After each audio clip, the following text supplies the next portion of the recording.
Baik, selamat pagi. Assalamualaikum warahmatullahi wabarakatuh.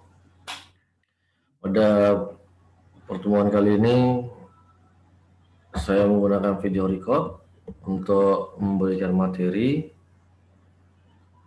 dalam mata kuliah hukum lembaga ataupun kelembagaan negara.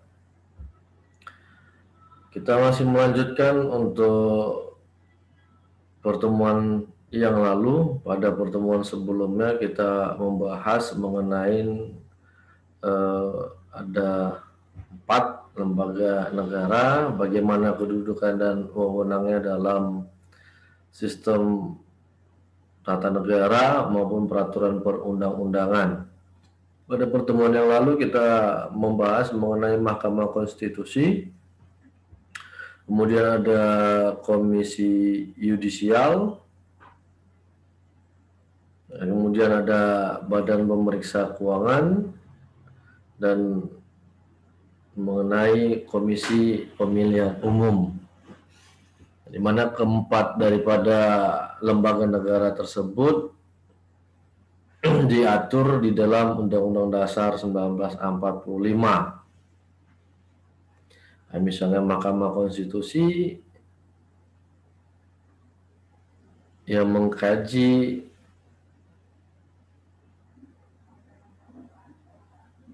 materi-materi muatan dalam peraturan perundang-undangan, apakah peraturan perundang-undangan yang lebih rendah bertentangan atau tidak dengan peraturan yang lebih tinggi. Sehingga apabila ada indikasi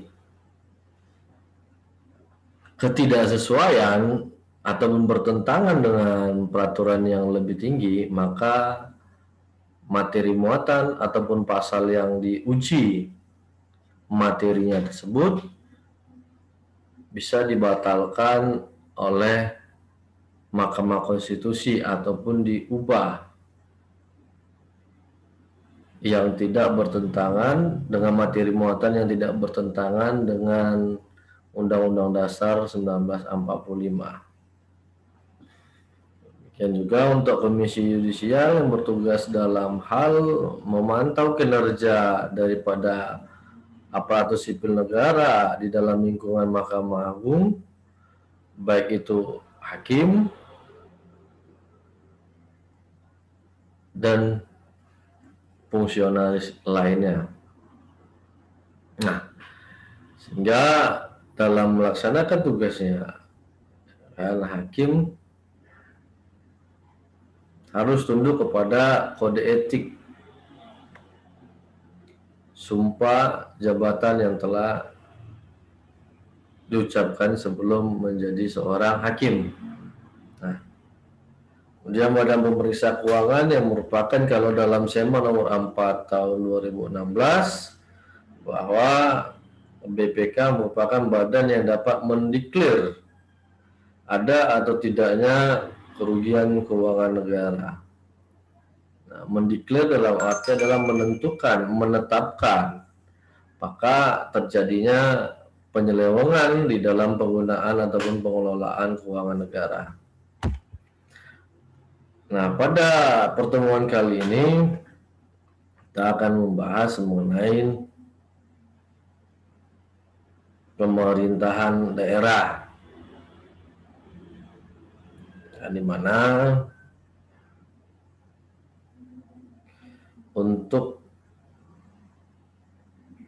memajukan kesejahteraan umum, kemudian untuk melaksanakan cita-cita dan tujuan negara, maka pemerintah pusat tidak mungkin mampu untuk melaksanakan, merealisasikan cita-cita dan tujuan negara tersebut. Maka di dalam pelaksanaannya, pemerintah pusat perlu diwakilkan kepada lembaga lain, baik secara keseluruhan maupun sebahagian, dalam melaksanakan tugas-tugas pemerintahan. Maka untuk mencapai hal tersebut, tentu saja pemerintah daerah diberi kewenangan untuk menjalankan seluruh urusan pemerintahan di daerah, kecuali beberapa kewenangan yang tidak diperkenankan dimiliki oleh daerah, yaitu kewenangan dalam politik luar negeri, pertahanan, keamanan, peradilan, moneter dan fiskal, serta urusan agama. Jadi saya katakan bahwa dengan luasnya wilayah Republik Indonesia dan dari 5 pulau mengakibatkan kesulitan dalam pelaksanaan tujuan negara. Oleh karena itu, pemerintah dapat mendelegasikan tugas-tugas tersebut kepada pemerintah yang ada di bawahnya. Bisa menggunakan desentralisasi, yang pemberian kewenangan sebahagian. Nah, kemudian diberikan juga bisa kepada daerah otonom. Jadi tidak semua urusan-urusan tersebut dapat didelegasikan kepada pemerintah daerah. Karena urusan tersebut merupakan kewenangan pemerintah pusat. Sebagaimana telah diketahui bahwa pemerintah daerah itu terdiri atas pemerintah daerah provinsi dan pemerintah daerah kabupaten atau kota.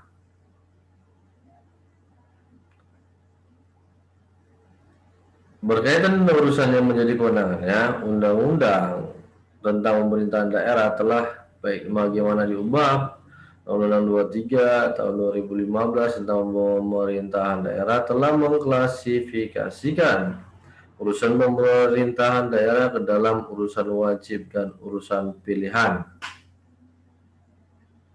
Urusan wajib dan urusan pilihan untuk pemerintahan daerah provinsi tentu saja berbeda dengan yang dimiliki oleh pemerintahan daerah kabupaten kota.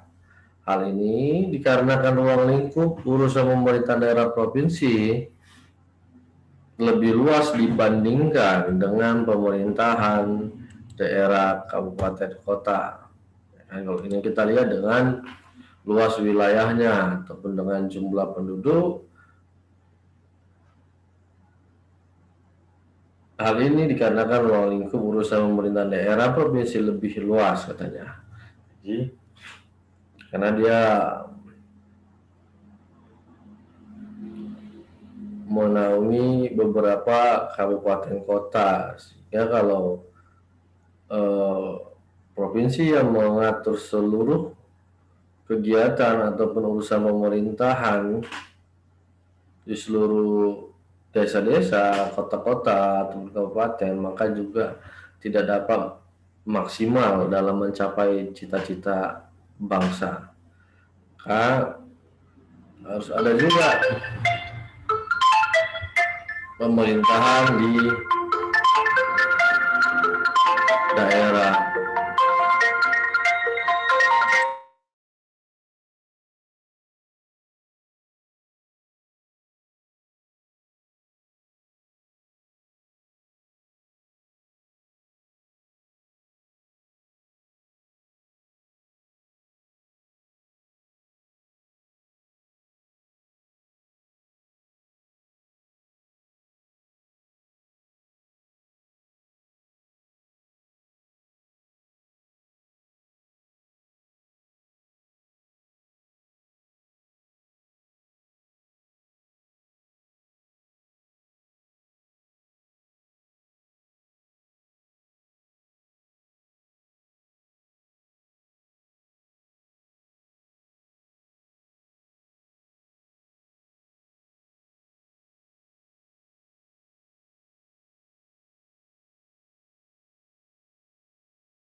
Baik, jadi urusannya berbeda antara pemerintah provinsi dengan pemerintah kabupaten kota. Dapat diamati perbedaan urusan pemerintahan yang wajib dilaksanakan oleh pemerintah daerah provinsi dengan pemerintahan daerah kabupaten kota. Adapun urusan wajib pemerintahan provinsi, yang pertama adalah perencanaan dan pengendalian pembangunan, perencanaan, pemanfaatan, dan pengawasan tata ruang, penyelenggaraan ketertiban umum dan ketentraman masyarakat, penyediaan sarana dan prasarana umum, kemudian yang kelima, penanganan bidang kesehatan, penyelenggaraan pendidikan dan alokasi sumber daya manusia yang potensial. Ganti dengan angka biar lebih. Yang keenam, penanggulangan masalah sosial lintas kabupaten kota. 7. Pelayanan bidang ketenagakerjaan lintas kabupaten kota. 8. Memfasilitasi pengembangan koperasi, usaha kecil dan menengah termasuk lintas kabupaten kota. 9. Pengendalian lingkungan hidup. 10. Pelayanan pertanahan termasuk lintas kabupaten kota. 11. Pelayanan kependudukan dan catatan sipil. 12. Pelayanan administrasi umum pemerintahan. 13. Pelayanan administrasi penanaman modal termasuk lintas kabupaten kota. 14. Penyelenggaraan pelayanan dasar lainnya yang belum dapat dilaksanakan oleh kabupaten atau kota dan urusan wajib lainnya yang diamanatkan oleh undang-undang. Lebih kurang ada 15 urusan wajib dari pemerintahan daerah provinsi. Artinya dia dapat melaksanakan urusan yang juga menjadi urusan kabupaten kota, tetapi hanya dalam hal-hal tertentu saja. Misalnya ada tadi masalah sosial, administrasi, penanaman modal misalnya. Jadi bisa berkoordinasi ataupun bekerja sama dengan pemerintahan setempat, yaitu wali kota maupun bupati. Adapun yang menjadi urusan pilihan pemerintah daerah baik provinsi ataupun kabupaten kota meliputi urusan pemerintahan yang secara nyata ada dan berpotensi untuk meningkatkan kesejahteraan masyarakat sesuai dengan kondisi kekhasan dan potensi unggulan daerah yang bersangkutan. Nah, jadi ini pilihan masing-masing dapat melaksanakannya dengan tujuan untuk meningkatkan kesejahteraan masyarakat. Nah, jadi sebenarnya adalah untuk lembaga negara ini tujuan akhirnya adalah kesejahteraan masyarakat untuk menciptakan kepastian hukum maupun keadilan sesuai dengan amanat daripada Undang-Undang Dasar 1945.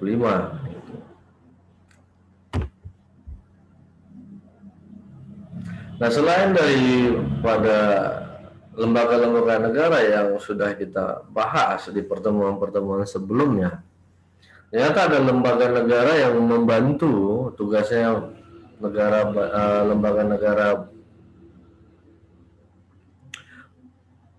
lainnya yang bertugas untuk memaksimalkan tugas daripada pemerintahan.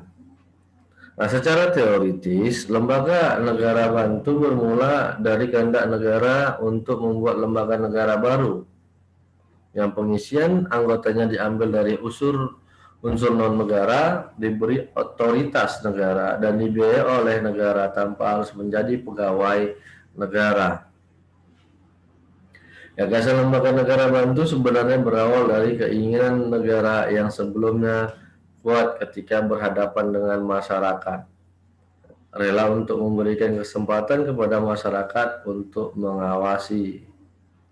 Jadi meskipun negara masih tetap kuat, ia diawasi oleh masyarakat sehingga tercipta akuntabilitas vertikal dan akuntabilitas horizontal.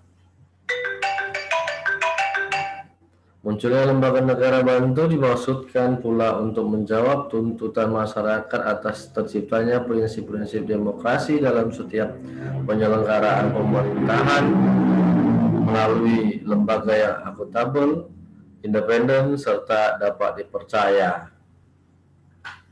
Di misalnya masyarakat khawatir terhadap kinerja pemerintahan, ya kan, ada intervensi, maka adalah dibentuk lembaga negara yang independen yang diambil dari bukan ASN tapi dari masyarakat untuk menciptakan daripada sistem demokrasi sesuai dengan amanat Undang-Undang Dasar 1945 juga, ya kan, setiap warga negara sama kedudukannya dalam hukum dan pemerintahan. Setiap orang berhak bebas untuk menyampaikan pendapat di depan umum. Maka diutuslah wakil-wakil daripada masyarakat untuk menduduki suatu jabatan, walaupun yang bukan ASN, tetapi dapat melaksanakan ataupun membantu pemerintah dalam melaksanakan tugasnya. Nah, mereka ini bersifat adalah mandiri, independen, dan tidak berpihak.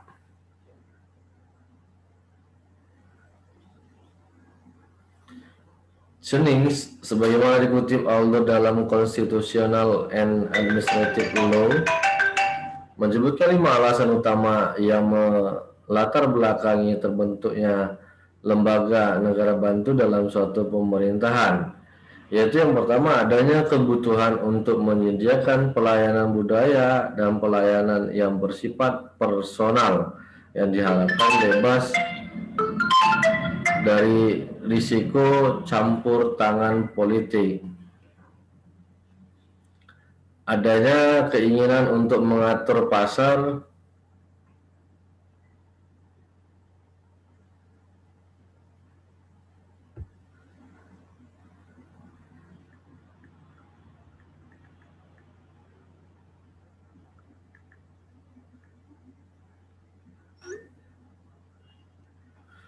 adanya keinginan untuk mengatur pasar dengan regulasi yang bersifat non-politik. Perlunya pengaturan mengenai profesi-profesi yang bersifat independen, seperti profesi di bidang kedokteran dan hukum. Perlunya pengadaan aturan mengenai pelayanan-pelayanan yang bersifat teknis, munculnya berbagai institusi yang bersifat semi-yudisial dan berfungsi untuk menyelesaikan sengketa di luar pengadilan, alternatif dispute resolution atau disebut dengan APS yang diatur dalam Undang-Undang 30 tahun 99. Untuk membantu institusi mana saja disebut sebagai lembaga negara bantu dalam struktur ketatanegaraan Republik Indonesia, terlebih dahulu harus dilakukan pemilihan terhadap lembaga-lembaga negara berdasarkan dasar pembentukannya. Pasca perubahan konstitusi, Indonesia membagi lembaga-lembaga negara ke dalam 3 kelompok. Yang pertama, lembaga negara yang dibentuk berdasar atas perintah Undang-Undang Dasar. Seperti tadi, seperti yang pertemuan sebelumnya, ada Mahkamah Konstitusi, Komisi Yudisial, BPK, KPU, itu berdasarkan perintah daripada Undang-Undang Dasar. Kedua, lembaga negara yang dibentuk berdasarkan perintah undang-undang atau legislatively interest power. Yuk. Dan ketiga, lembaga negara yang dibentuk atas dasar perintah keputusan presiden.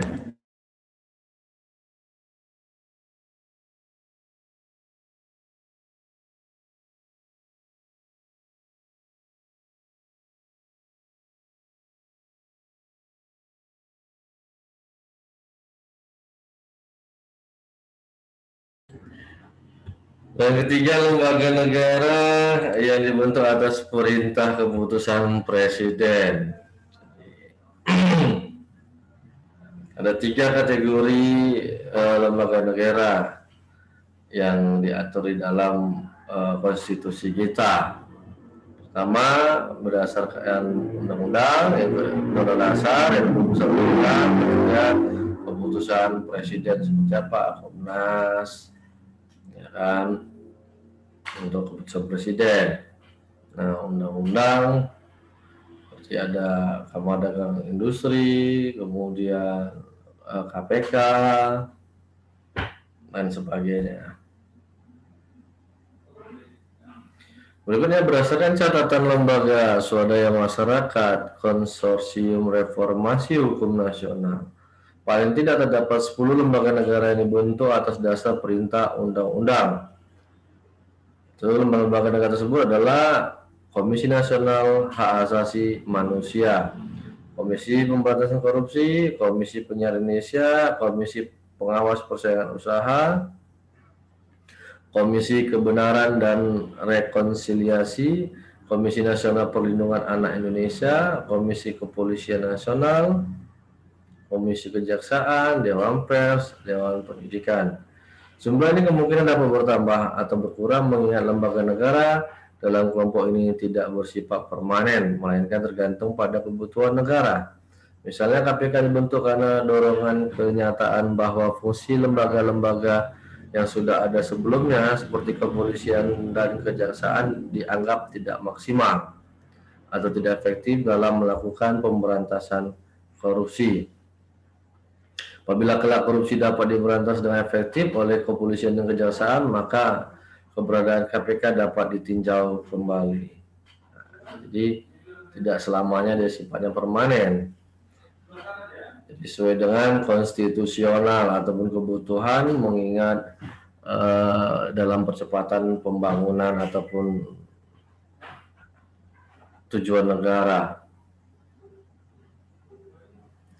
Sementara itu, lembaga negara pada kelompok terakhir atau yang dibentuk berdasarkan perintah dan kewenangan yang diberikan oleh keputusan presiden antara lain adalah Komisi Ombudsman Nasional, Komisi Hukum Nasional, Komisi Nasional Anti Kekerasan Terhadap Perempuan, kemudian Dewan Maritim, Dewan Ekonomi, dan sebagainya. Sejalan dengan lembaga-lembaga negara pada kelompok kedua, lembaga-lembaga negara dalam kelompok yang terakhir ini pun bersifat sementara tergantung pada kebutuhan negara. Yang terakhir, lembaga-lembaga negara dalam dua kelompok terakhir inilah yang disebut dalam tulisan ini sebagai lembaga negara bantu. Pembentukan lembaga-lembaga negara yang bersifat mandiri ini secara umum disebabkan oleh adanya ketidakpercayaan publik terhadap lembaga-lembaga negara yang ada dalam menyelesaikan persoalan ketatanegaraan. Selain itu, pada kenyataannya, lembaga-lembaga negara yang telah ada belum berhasil memberikan jalan keluar dan menyelesaikan persoalan yang ada ketika tuntutan perubahan dan perbaikan semakin mengemuka seiring dengan berkembangnya paham demokrasi di Indonesia. Baik, demikian untuk materi pada pertemuan kali ini. Nantinya dapat kita diskusi melalui forum yang akan saya buat di e-learning. Demikian, selamat pagi. Assalamualaikum warahmatullahi wabarakatuh.